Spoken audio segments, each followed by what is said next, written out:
V1. Today I am talking to Hans Knoop.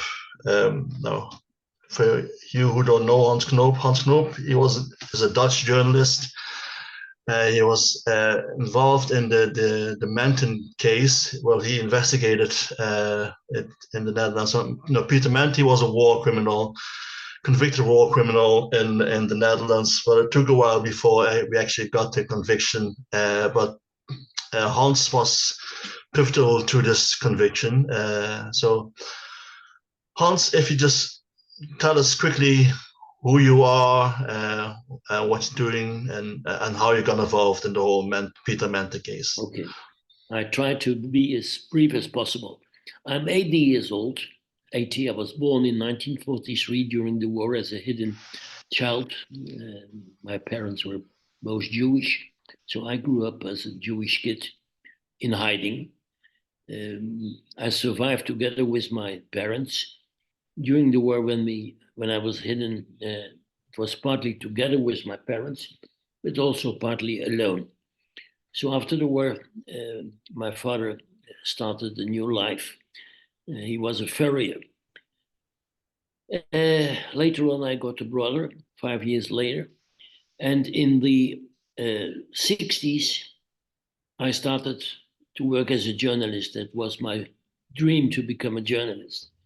In 1963, I was an apprentice working for the Telegraaf, which is Holland's largest newspaper, one of the biggest subscription papers in Western Europe at that time.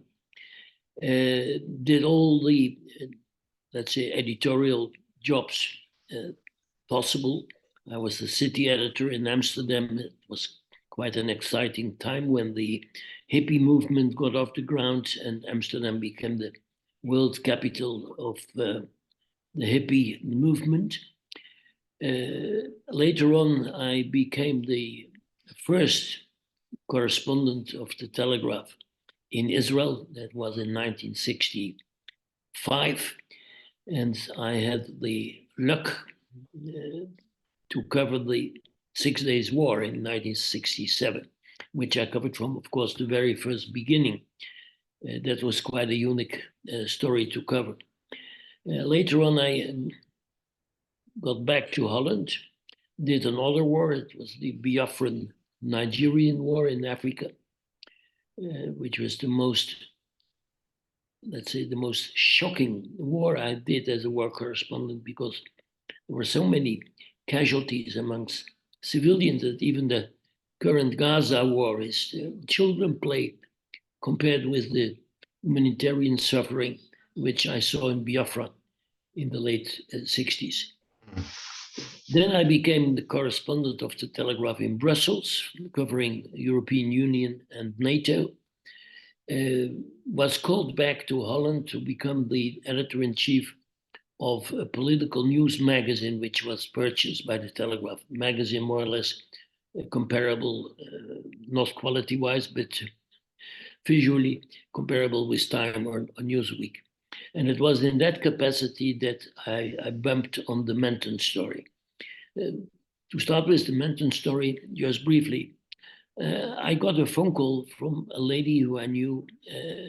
She was at war with journalism all her life. She read, I think, 10 newspapers per day. She was not a journalist, but she read many, many papers. And whenever she saw a mistake, she called up the editor and wanted to get it rectified. She was a pain in the neck for any journalist in the Netherlands. So when she called, my secretary told, I have Mrs. Boas on the line. Normally, I would have said to my secretary, tell her that I'm not in, that I'm on an expedition in the North Arctic Circle and won't be back in a couple of years. But for one reason or other, I never discovered why I acted differently this time, but I said to my secretary, okay, put her through. And then the lady told me on the phone that she had a very interesting story to tell me, but that it was impossible to do by phone. She wanted to meet me physically. So I made an appointment with her that very same day, which I would never have done in normal situations. And again, don't ask me why I did it this time. It just went that way. Probably I was in a good mood, but normally I wouldn't have wanted to see her. So we met in the lobby of an Amsterdam hotel. And then she told me what the meeting was all about. She had a newspaper clipping in her supermarket bag. That was an interview with a certain Pieter Menten that appeared in last Saturday's issue of the Telegraaf. So I started to read it. I didn't read it at the time it got printed. So I didn't read it on the Saturday it appeared, but only when she showed it to me. And you were still working for the Telegraaf, or the magazine owned by the Telegraaf at that stage? Exactly. Okay. So what was the story all about? It was an in-depth interview with a certain Pieter Menten. I never heard of him before. And he told the reporter that he was about to auction part of his tremendous art collection. He owned probably the biggest privately owned art collection in Europe. He was a big collectioner. And in that story, he also told about his, let's say more or less his life story. He told the reporter, which of course it got published, that he moved before the war, already in the 20s. He moved with his brother to Poland, where they started a company dealing with lumber trade.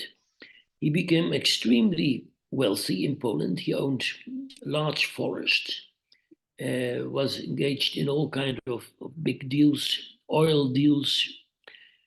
Anyway, he got extremely rich and belonged actually to, let's say, the upper class of the Polish, jet set. Let me put it that way. He also did business with Jews. One of the people he did business with and got acquainted with was a certain family, Pistiner. They did a lot of deals together, and they went on vacation together. It was not only a business partner, but more or less a good friend. And he was friends with the entire family, including the nephew of Mr. Pistiner. The nephew was a young boy. He lived in Lemberg. It's called Lvov now. And he looked up at Menten as, well, a saint, because Menten was a very, modern man. He owned a car, which was very, very uncommon at that time in that part of Poland. Yeah. It was medieval Poland. You have no idea how Poland looked like at that time. Anyhow, they got a business quarrel, Menten with the uncle of that boy. They went to court, and Menten lost all the court cases up to the Supreme Court in Warsaw. So he was angry. He got angry with the Pistiner family, including the nephew, including the young boy. But the nephew actually called him even Uncle Peter in that stage, Uncle wasn't he? Peter, yes. Yeah, that's how friendly they were. He was even more than a father. Yeah. For Pieter Menten. Then in the 30s, mid-30s, the nephew, whose name was Lieber Krumholz, but he changed his name when he got to Palestine. He Hebraized his name into Chaviv Canaan. He went to Palestine, became a policeman, later became a newspaper journalist, and stayed in Palestine during the Second World War. So after the war, he tried to get in touch with his family, which was left in Poland. He didn't succeed. It was impossible to get in contact with them. And then on a sunny day, while walking in Tel Aviv, he met a common friend of his family and the Pistiner family. So they met, and the first thing he asked that guy is, how is Uncle Peter and the rest of my family doing? So the guy said, you don't know. You don't know what happened. He said, no, what happened? He said, well, your so-called Uncle Pistiner has killed your entire family. He came with an SS squad to the mansion of your uncle outside of Lemberg, somewhere in the mountains, to seek revenge on the family because of the trials he had lost. And this the guy he called Uncle Peter's, Pieter Menten. Right. Okay, yeah. Right.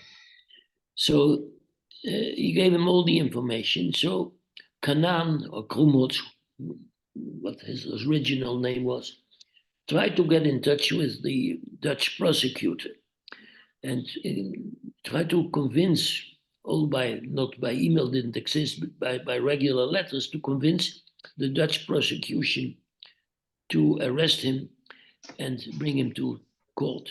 So what happened with Menten? Menten stayed in Poland until 1943. So in 1943, he himself got in trouble with the SS. Why? Because he went out with an SS general, a certain General Schungard, looting art from Polish nobility and Polish Jews.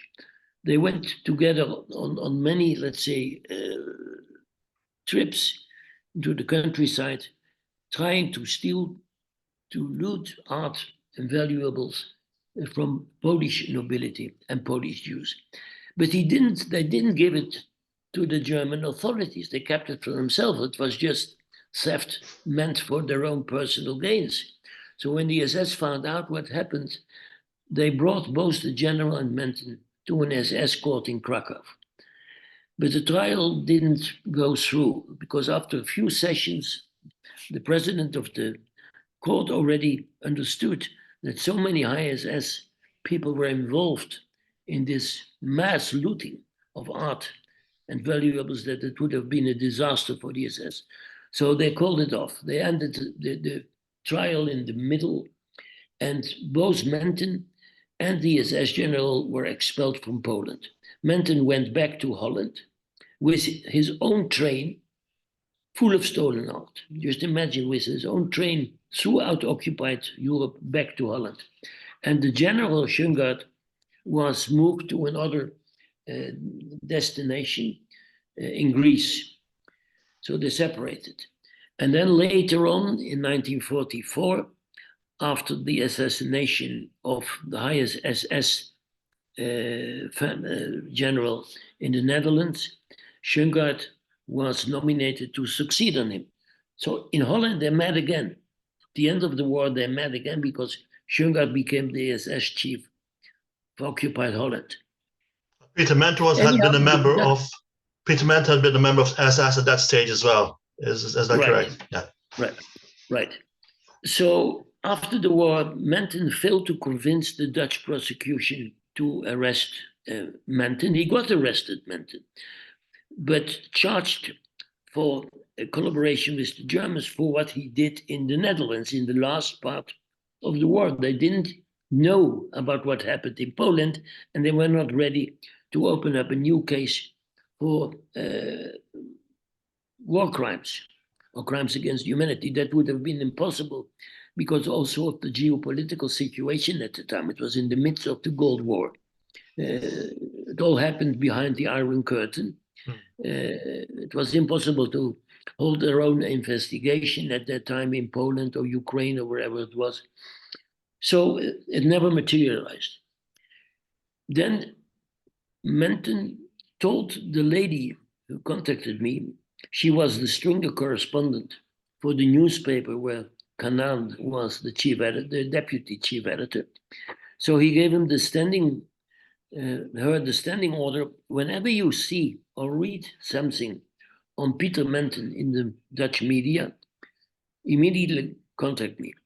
So she remembered and she contacted Canaan that there was a huge interview in the Telegraaf, in the Saturday issue, with Menten, who announced that he was about to auction part of his partly stolen art at the auction of Sotheby's in Amsterdam. So she told me, when I sat opposite to her, that auction should not go through. Stolen art from Polish Jews and nobility should not be auctioned in Amsterdam or whitewashed by an auction house like Sotheby. I want you to do a story on it. I said, okay, I'm willing to do a story, but of course I need to have the comment of Pieter Menten. I also need to see him and give him the opportunity to respond to the charges. Okay, she agreed. So that evening I called Canaan in Tel Aviv. And from that moment on, we acted as partners. He from the Israeli side, I from the Dutch side. He told me the whole story, what happened, at least what he heard, what happened. And I decided to not to do a story yet, because I didn't see Menten so far. But I decided to make an appointment with Menten. So I called the auction house. It didn't have any clue where he lived, had no phone number. And the auction house said to me, well, let us make the connection for you. We are in touch with him every day. We will make an appointment to you. I will call you back. So half an hour later, I got a phone call. Mr. Menten and his wife are willing to see you Saturday morning, next Saturday morning. So I got the address, and the next Saturday morning, I went to the place where he was living, which was actually very close to the place where I was living at the time. Well, it was a difficult job to do, because either the story would be true, then I would sit opposite a war criminal, or it would have been a lie, and that would have been very unpleasant as well, because if he would have been accused erroneously, it would have been an embarrassing thing to sit opposite him. So I rang the bell. His housekeeper opened up the door, and I was brought upstairs, where he was sitting and waiting for me. And then 10 minutes later, also his wife showed up. So he said, well, Mr. Knoop, I'm happy that your magazine is also willing to do a story on the upcoming auction. And whatever question you have, I'm ready to answer it. So then immediately I decided this is the moment I need to tell the real purpose of my visit. It's a hard, difficult moment, but I need to do that. I said, Mr. Menten, let's be honest and fair. I'm not here to write about your auction. I'm not here to do an interview with you on your art collection. I'm here for a different reason. There is a guy in Israel. His name is Haviv Canaan. You don't know that name. But maybe you remember his previous name when he was living in Poland. He is a nephew of Isaac Pistiner. Does that name ring a bell? He said, yes, I've known the Pistiner family. I said, yes, I know. And you have been on trial with the family, and you lost all the legal cases. He said, well, I'm not sure if I lost all. Anyhow, it's true that I got a business quarrel with the uncle of the guy you are mentioning now. But that's it. So what does that have to do with it? I said, well, according to the nephew, Haviv Canaan, you don't know the name, but you know the guy, you have murdered his entire family, and not only his family, but hundreds of people living in the villages where he owned his property. He said, well, I'm flabbergasted. I should have killed people. Must have been a mistake. The man must have been mistaken or misinformed. Can't be true. But I'm asking you a favor now. Can you call that guy in Israel and invite him to come to Holland on my expenses? I want to sit with him. We need to clear the sky, because there must have been a misunderstanding. Do me a favor, call him and let him come to Holland. I will pay all the expenses. So when I drove back home, I had serious doubts, because this was not the answer which I expected. If the man would have been guilty, I believed he would have reacted differently. I would have been very angry if somebody would have accused me for mass murder. The last thing I expected was that he invited him to shake hands and to come to Holland. He said, okay, I will call him and I will pass on your invitation and let you know. So when I got back home, I immediately called Canaan in Tel Aviv and told him what his reaction was. And Canaan bursted into, let's say, shouting, "That bastard, how dares he to invite me to come to Holland on his expenses? Tell him that I'm willing to come to Holland on my own expenses, not as his guest, but as a witness in a criminal trial against him. I'm willing to come even today. If you convince the Dutch prosecutor to start an investigation or trial, I'm willing to come as a witness whenever they need me. Not on his expenses, but on my own expenses." So an hour later, Menten called me and inquired, "Did you already talk to that guy? What was his name?" You said, yeah. I said, "Yes, I did." And he said, "Did he accept my invitation?" I said, "No, he did not." He said, So Menten called you an hour afterwards, after you. Yeah. Okay. Yeah. So that's another strange kind of thing. Why would Yeah, why not would only did he call me, but he also invited me and my wife and kids at that time to be his guest the next day, would be a Sunday, to sit next to his swimming pool. He has the biggest privately owned swimming pool in Europe, and he said that it would be an honor for him and his wife to host us as their guest the very next day. I had the speaker's phone on, so my wife could also hear. And she already nodded, no way. I said, "No, Mr. Menten, we have other obligations. I'm sorry, but we don't come." So then he said, "Well, how can I defend myself against these kind of accusations if the guy who makes the accusation doesn't even show up?" And well, I started to doubt. Let me be honest, I started to doubt because his reactions were different from the ones I expected. So then the pressure increased. Every 10 minutes he called again. And maybe after the 20th phone call, he said, "Listen, we can go on with this for another year. Let's be smart. I'm ready to pay 50,000 guilders, Dutch guilders at the time, there were no euros yet, to the Wiesenthal Foundation, provided that you drop the case and don't publish that idiot story attributed to that guy who accuses me but doesn't dare to face me." So I said, "Well, I cannot imagine that Mr. Wiesenthal, who I know quite well, will accept your offer. Anyhow, I'm not willing to accept it because no matter what you decide with Wiesenthal, that's not my business. I will start my investigation, no matter how you end up with Wiesenthal." He said, "So you mean that you are doing the story anyway?" I said, "Exactly. That's what it is. And I give you a fair part of the story. I will exactly write down what you say to the accusations. So if you can prove that they are untrue or whatever your reaction may be, I give you a fair chance to respond."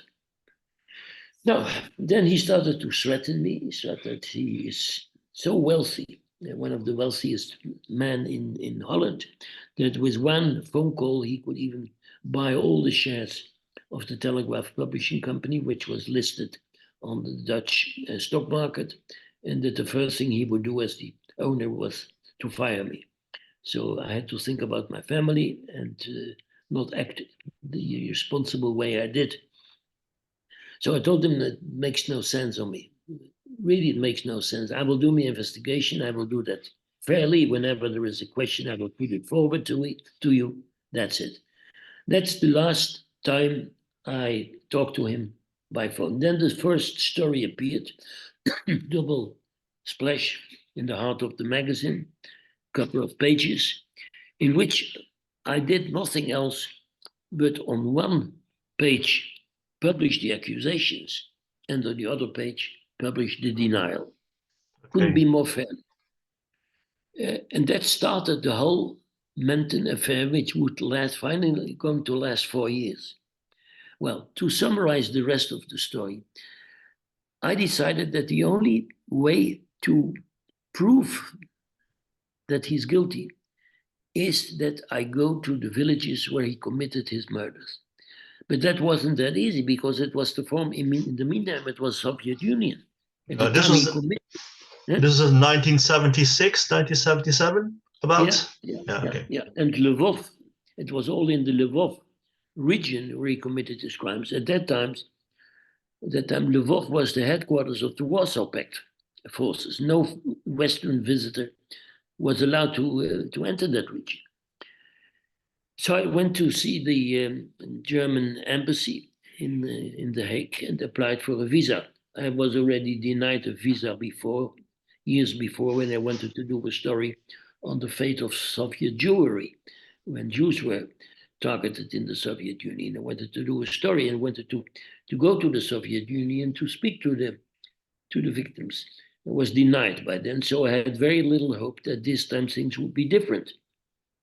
But they were different, because to my big surprise, after I think 2 or 3 weeks, I got a phone call from the secretary of the Soviet embassy that they approved my application and that I could pick up my visa, me and also my photographer. Both we applied. So we went to the Soviet Union. I got a German, and not why do I say German? I got a Ukrainian journalist as a translator with me.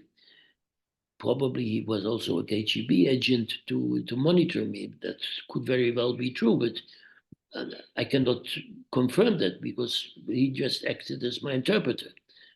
It was a nice guy. We were together during the entire visit. So when he picked me up at the hotel the day after I arrived in the morning, he said to me, "I have good news. I have a present for you." I said, "What is it?" He said, "You will see tomorrow. We will go to the places where Menten committed his crimes, and then you will see the present we have." So the next day we were picked up with a car and drove to the mountainous region outside of Lvov, about 100 kilometers drive, in the middle of the forest, along the river Street. So we needed to walk, let's say, 50 minutes through the forest, and then suddenly we arrived at the garden of the Pistina house where Pistina used to live before and during the war, and where Menten was alleged supposed to have committed his crimes. There were Russian soldiers exhuming the bodies, the remains of the victims, put on large tables with doctors in white hospital clothes. There were hundreds of remains of victims. They were digged up from the grave, which was indeed in the garden of the Pistina mansion. I managed to talk to the pathologist from Lvov University who really did the exhumation of the bones. I could see the bullet holes in the skulls of the victims. And there were at least, and I'm not exaggerating, there were at least 50 eyewitnesses standing around the grave. They were, at that time, the men who committed his crimes in that garden, they were small children. Now they were, of course, all grown-ups. And I could talk to them and tape their testimonies, and one after the other told what happened. They told me that because they were small kids, they were forced by Menten to climb the trees around the grave so that they could look overhead the adults who were standing in front of them, and they watched the execution of their close families, close relatives.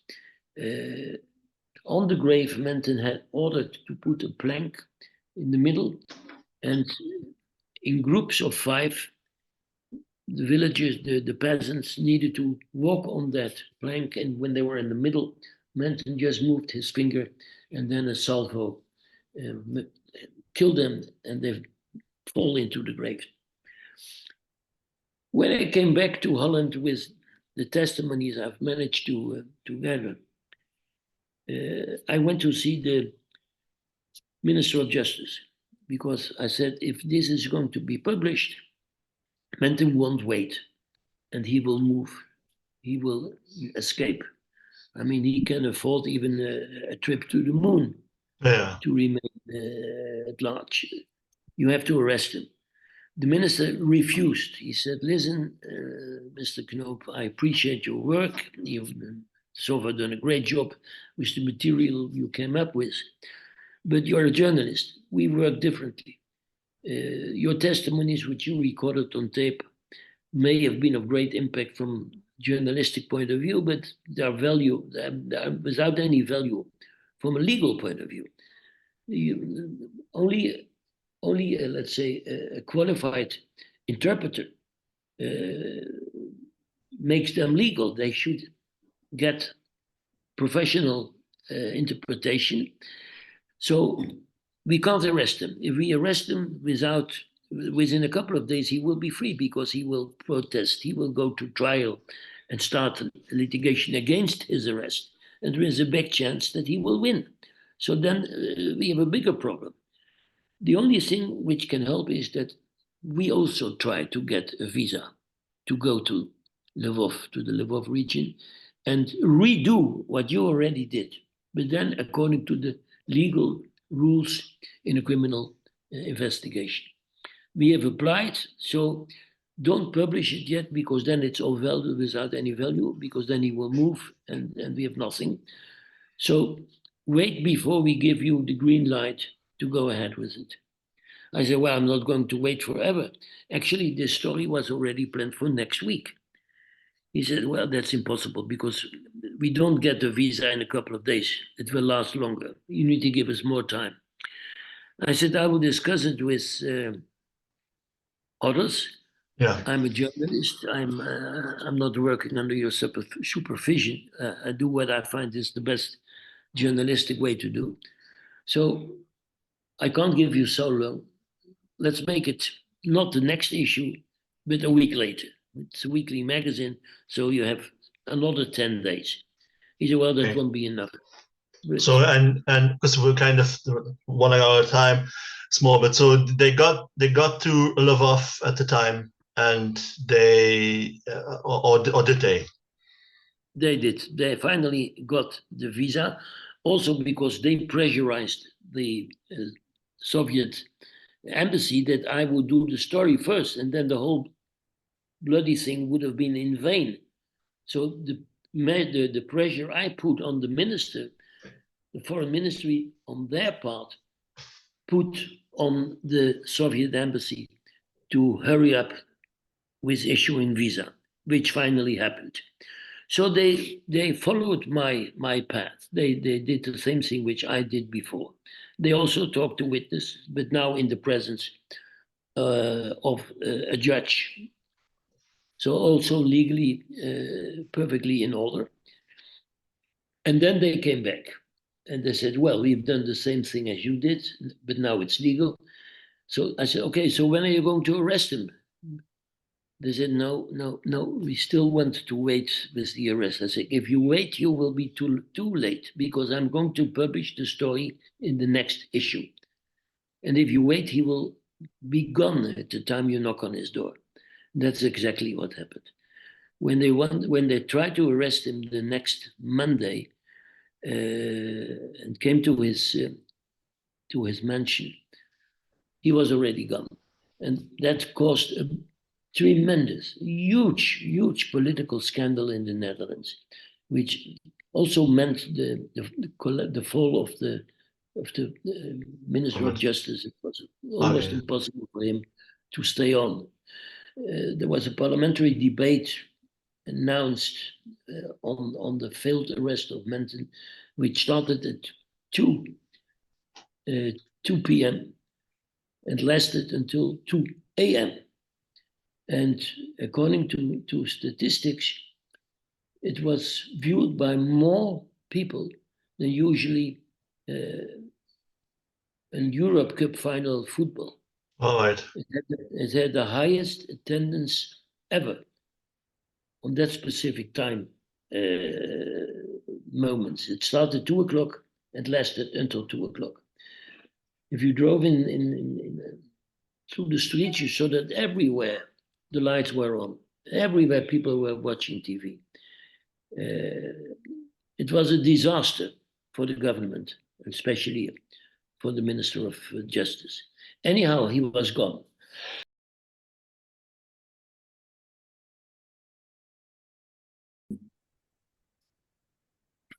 Yeah, Hans, we will talk about the arrest of Pieter Menten. Actually, yes, more or less. As I just told you, Menten, despite all my warnings, managed to escape prior to his arrest. He was planned to be arrested on Monday morning, and later on it turned out that he has managed to leave his mansion the night before. They took their car and just vanished.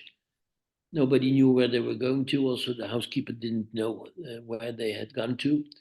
Anyhow, the arrest was a big failure and led to a huge political scandal in the Netherlands.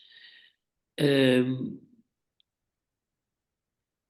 I started to think, wouldn't it be a great thing if I could track him down? You have to know that about a week or maybe a week and a half before, I had gone to Hamburg and had a meeting with the editor-in-chief of the German magazine Der Stern, which has the biggest network of correspondents and stringers over the world. There is no place on earth where they don't have either a correspondent or a stringer working for them. And they published all my Menten stories, so I had a very good relationship with them. And then I went to see the editor and asked him if he was willing to put out, let's say, a missive on their entire network to all their correspondents and stringers to look out for a certain Menten and his wife and distribute their photographs. So that's what happened. And believe me or not, 2 weeks later, I got a phone call from one of the German reporters of Der Stern that they had tracked down Menten. A stringer of them in Switzerland had recognized Menten's wife in a shopping mall outside Zurich. So I couldn't believe that to be true, because I had many tips already from people who managed to have tracked down Menten from Montevideo to Australia and all at the same time. And all of them turned out to be untrue. So I had very, very much confidence in the Stern, but I, of course, wasn't sure about if that tip was genuine. Nevertheless, I decided to go to that place outside Zurich the same night with a couple of Dutch policemen accompanying me. So I knew that if he would see me, if he would know that I'm tracking him down and I'm in his, let's say, in close to his hiding place, that he would escape for the second time. And that would have been even a bigger disaster if the police wouldn't have agreed to accompany me. So they agreed to fly with me to Zurich. In the meantime, they had contacted their Swiss colleagues to wait for us at the airport and to assist us. So we went to the place where he was supposed to be, because the stringer from the Stern, who believed to have seen Menten's wife in the shopping mall, followed her and saw that she that she came to the entrance of a small hotel, which was located actually in the shopping mall. So he presumed that that was the hotel where they were staying.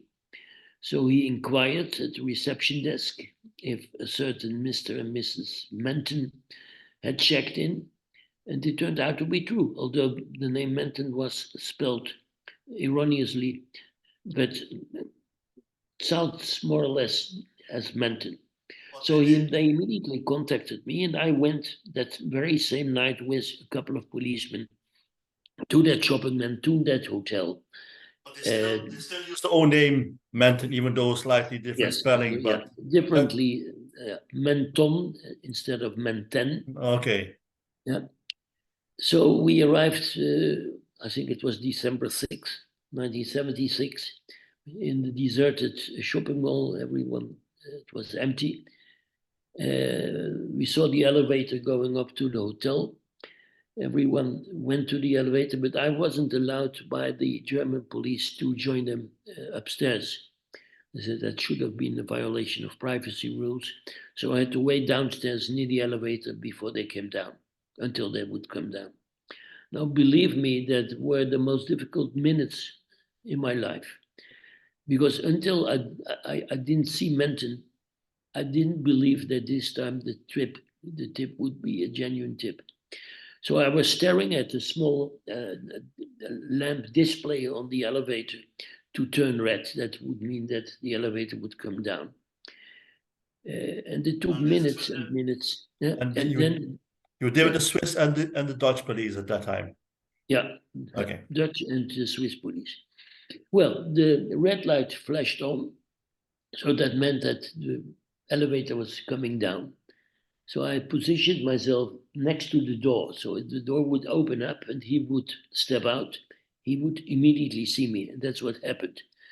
So the door opened up, the policeman came out with Menten in between, and I immediately called his name, Menten. So he turned to me and started to bust out a number of anti-Semitic, accusations, you filthy Jews and whatever you could imagine. And he didn't stop, it kept on. So we moved all of us outside the shopping mall to the nearest police station. It was about a 7 minutes walk in a deserted village, Swiss village. And all the time he kept on shouting, you filthy Jews. Well, he got officially arrested, locked up in a Swiss police cell, and there he tried to commit suicide the very same night that he was locked up. Then he was transferred to the university hospital, recovered, and then the big question arose, will the Swiss government extradite him to Holland, because there was no extradition agreement between the two countries. So in order to solve that legal problem, the Minister of Justice in Holland now showed that he could also be of help and a good lawyer. So he visited his Swiss counterpart and convinced him, if not officially to extradite him, then at least to expel him to Holland. That's what happened. So Menten came back to Holland, got locked up in the prison Scheveningen near The Hague. Then got a trial where I think at least 25 eyewitnesses from across the Iron Curtain from the Soviet Union showed up in Amsterdam where the trial took place. Also, of course, Habib Kanan in Israel came to testify. The trial lasted about a year, most expensive trial ever held in Holland. And then he got convicted, found guilty, and got a prison term of 15 years. Menten appealed the verdict.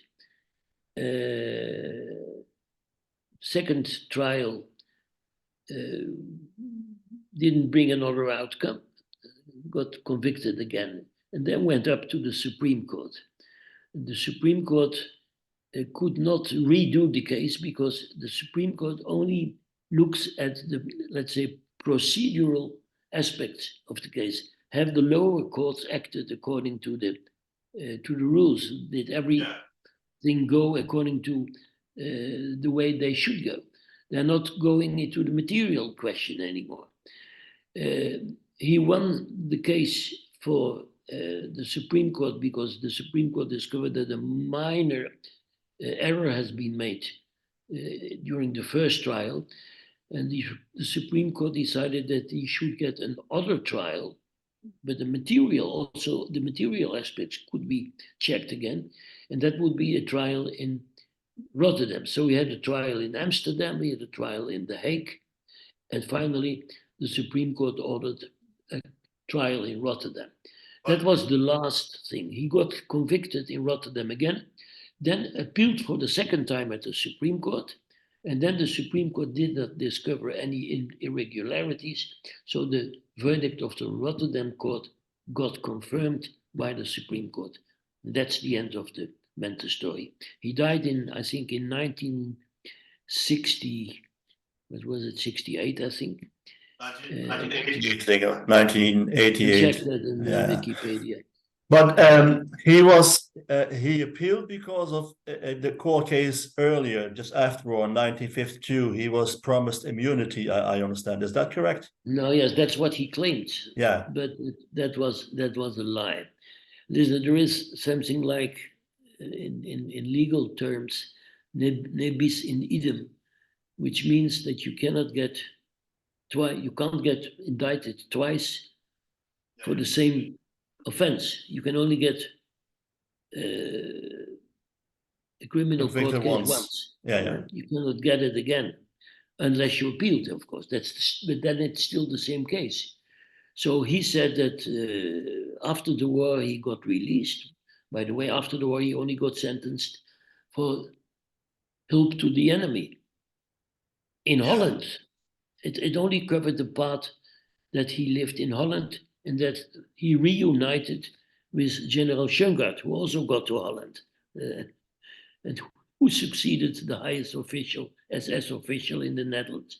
So he got a minor sentence after the war for collaboration with the Germans, mainly economic collaboration, rendering services to the enemy. I think he got something like 7 or 8 months. Most of it he had already spent in preventive custody. So he got an early release, but he never got immunity. That's a lie. That's a lie. Okay, but this is what's so interesting as well, because there is a link actually to him and Ireland, because he had a quite big estate in the county Waterford. He had an estate which was also filled up with art. Yeah. And because even in 1979 there was a debate on February 14, 1979. There was a debate in the Irish government, Irish Parliament, if he would be let into the country again. At the time was the Minister of Justice, a person called Joe Collins. He was actually from Limerick, where I'm from. He was kind of vague about it, and they didn't really do anything too much about it, and they let it go because it didn't come. It wouldn't be a case anyhow to be answered, because there was no question yet that he was coming to Ireland. Right. But however, in 1985, the then Minister for Justice in Ireland, again a Limerick man, he was actually in March 1985. He produced a law denying entry in any case for Pieter Menten, so he could not go back to Waterford to his estate there. So they had to sell it. Perfect decision. But they still, for some reason, because I noticed Menten was very good in suing people, so he kind of sued the Irish state as well, and they had to pay him £35,000 at the time, which is really nothing, but. Yeah, but anyhow, he could not come back into Ireland because of that. And it's kind of funny that there's a link there between Ireland, in Poland, and the Netherlands. Yeah. I know it's about 15 years ago that Irish television invited me to join their team, going to the places where Menten committed his crimes. Yeah. And I had a lengthy talk with the reporter, so I'm quite aware of the Irish position. I know that Ireland was a safe haven for many war criminals after the war. So, of course, they wanted to get rid of that reputation. Yeah, and I think that's one of the reasons why he wasn't back. He wasn't allowed back in. No, and as we said at the start of the show, at the start of the interview, the show, there's a TV show on at the moment on Netflix, Amazon, and I think it's also Apple TV. That on the 3 platforms that the show is on, called The Menten Files. Yes. 3 episodes of 45 minutes, and it's well worth the watch. So yeah, Hans, it was a delightful to talk to you, and it's such an intriguing story. I'm surprised it took so long that actually a TV show was made made about it. Yeah, I tell you, I had many requests from many TV companies all over the world, and film studios, Hollywood film studios even was invited for a discussion in Hollywood with one of the greatest studios. They wanted to make a movie, and each time it didn't materialize. Each time when it was 1 minute to 12, for one reason or another, they decided either to postpone it or to cancel it. Until, when was it? I think in 2015, that I met a guy in the supermarket. I didn't know him, but he recognized me, and he said that he has a film company making TV series. If I was willing to be part of a TV series on Menten in the supermarket. I said yes, but I didn't have much confidence. But so many times, for one reason or another, it didn't go through. But I said yes, of course. We made an appointment, and from that moment on, it was done. It was they had a TV network company. TV things are differently organized in the Netherlands. There's an island we have omroepen. So they knew all the contacts in Hilversum, where the TV networks are. And within a couple of minutes, it was a deal between them and the network which would air it, and between them and me. And it became a huge success. When it was televised in Holland, it got over 1 million viewers, which was unique on that channel, on Channel 2. A unique number of viewers. It was an all-time high. Yeah. And then many years later, suddenly Netflix purchased the series, and it again became a huge success. The intention of Netflix was only to air it for 3 months, because they normally only air longer if there are more episodes. 3 episodes is the minimum, and for 3 editors, they're only willing to stream it for 3 months. Now it's already a year it's on now, and it's still a hit, even after a year. Not only in the Netherlands, I get emails from all over the world. You're from Ireland. My son is the CEO of a company in the UK, which is registered in Newcastle. And on his board, the Irish director, he has an Irish director, manager of the board, 2 weeks ago asked him if he is somehow related to Hans Knoop. He said, listen, he's my father. And he saw it on Netflix. He saw it on Netflix. Yeah, it's amazing how small the world has become as well, and I suppose, yeah. But I understand why it was very popular in the Netherlands, because I think the Menten and the Heineken case, they were 2 biggest cases I remember in Dutch. You mean the abduction? Abduction, yeah. And then the case, and then the Menten case was the 2 biggest cases I remember growing up, because we all knew about Pieter Menten. So, Hans, it was great talking to you, and I'm sure we're going to talk again at some stage. But for now, thank you for doing this interview, and my pleasure. Thanks. Be well. Have a nice weekend. And same to you. Bye-bye.